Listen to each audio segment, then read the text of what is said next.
রবীন্দ্রনাথের শান্তিনিকেতনে নতুন রেকর্ড, কিন্তু বহু বাঙালি সম্ভবত এই রেকর্ডে অখুশি হবেন। সদ্যই ফুরিয়েছে শান্তিনিকেতনের ঐতিহ্যবাহী পৌষ মেলা, চলেছে 6 দিন।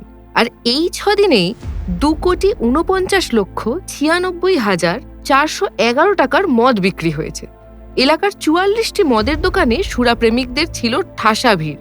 বছর শেষের দিক, শীত হাড় কাঁপাচ্ছিল।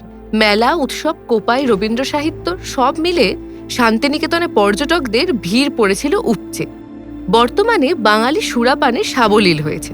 বন্ধু বান্ধব তো বটেই, সপরিবার মদ্যপানেও সেরকম কুণ্ঠাবোধ আর নেই। তবুও শান্তিনিকেতনের এহেন রেকর্ডে উঠছে বহু বিতর্ক।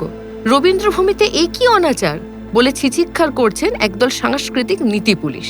ইতিহাস বলছে ঠাকুর পরিবারে মদ্যপানের চল ছিল যথেষ্টই। রবীন্দ্রপিতা মহর্ষি দেবেন্দ্রনাথ ঠাকুরেরও সুরাপানে কোনো ছুতমার্গ ছিল না। ঠাকুর পরিবারের সংস্পর্শে আসা নারীরাও কেউ কেউ মদ্যপানের স্মৃতি লিখেছেন।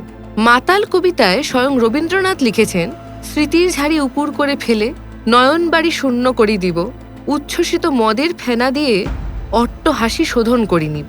এছাড়াও বহু লেখাতেই সুরা প্রসঙ্গ এনেছেন রবীন্দ্রনাথ। আসলে মধ্যবিত্ত বাঙালির সূচিবাই রোগ রবীন্দ্রনাথের ছিল না একেবারেই। সুরাপান স্বাস্থ্যের পক্ষে খারাপ, তা যেমন ঠিক তেমনি নীতি পুলিশি ব্যক্তি স্বাধীনতার পক্ষে খারাপ, তাই না?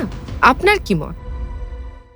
ফলো করুন সংবাদ প্রতিদিন ডিজিটাল।